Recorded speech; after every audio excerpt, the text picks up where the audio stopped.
If you're a mid-level to C-suite leader who wants to own your growth and figure out your next small, brave move to achieve your leadership goals, you are in the right place.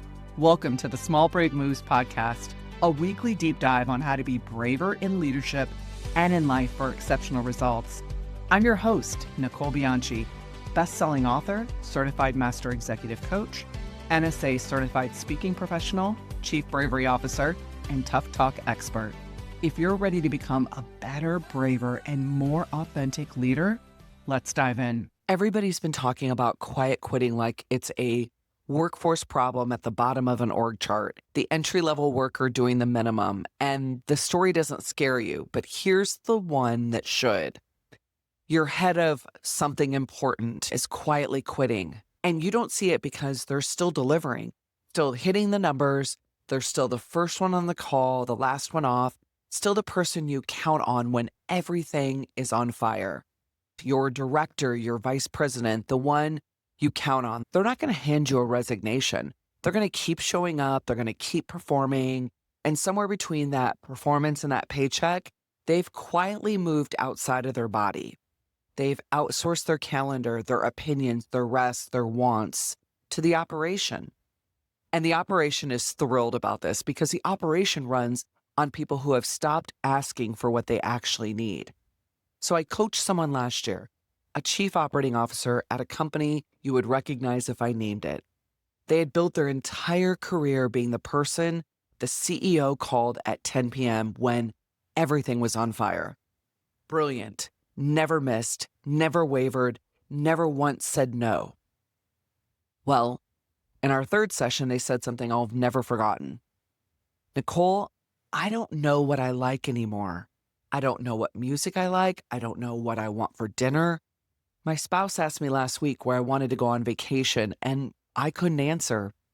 I've run a 9-figure P&L for 6 years, and I could not tell them where I wanted to go for the weekend.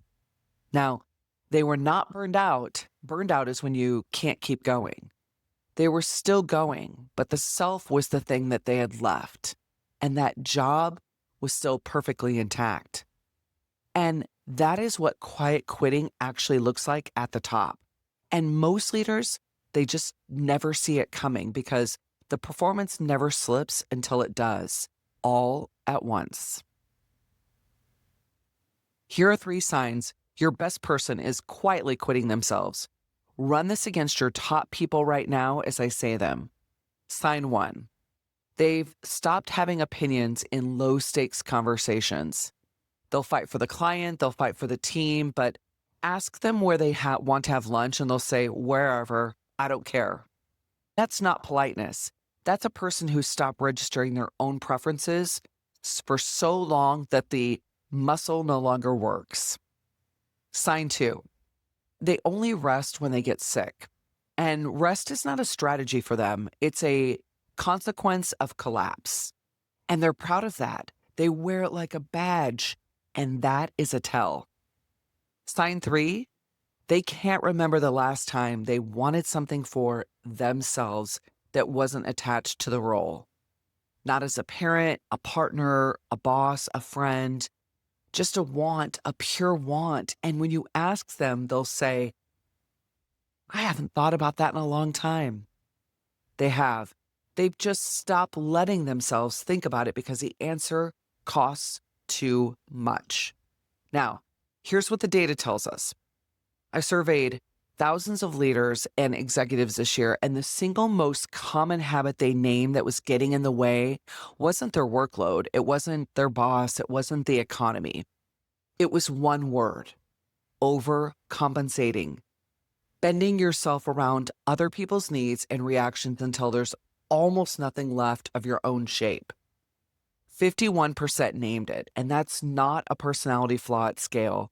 That is a machine at scale. Now, here's the part that's going to make some of you uncomfortable, and I need you to sit with the discomfort because it's the whole point.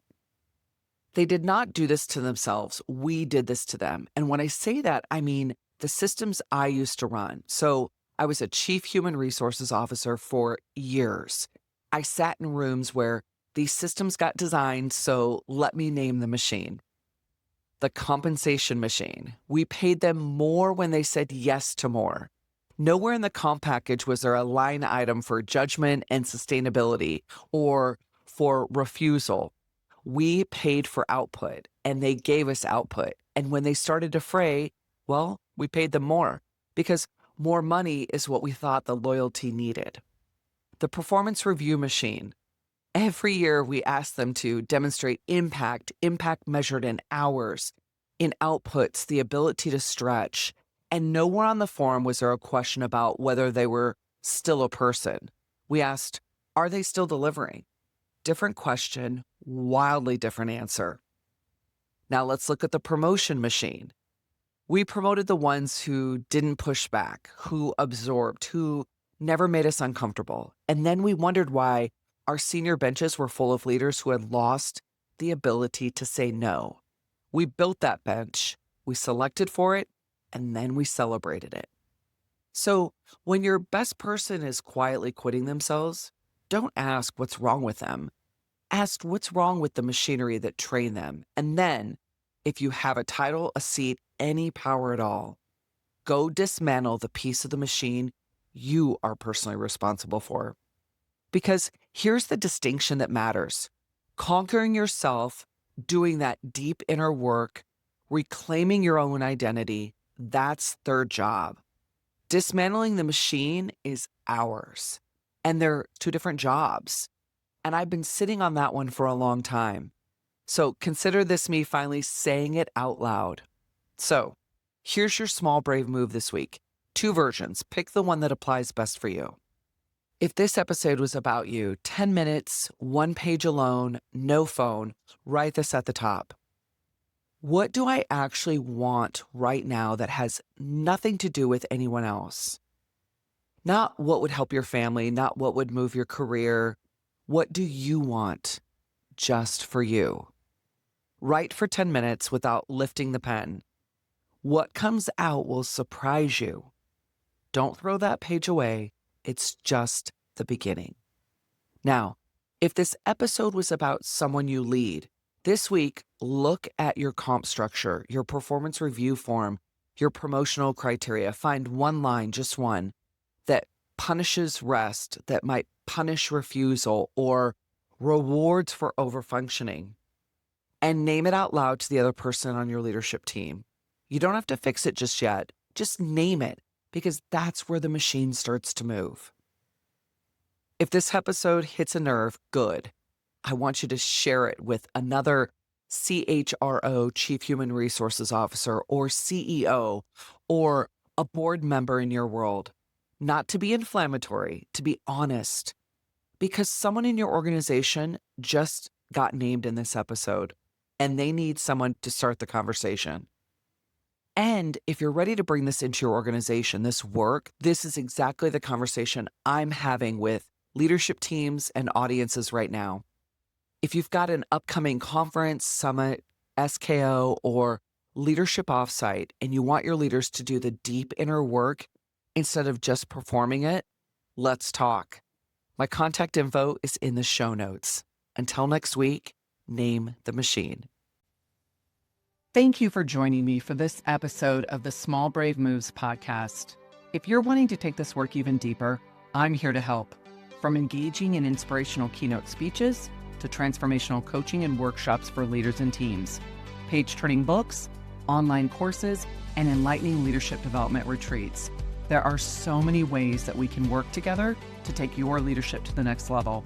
For more information, check out the show notes, and let's do this together, one small brave move at a time. See you next week.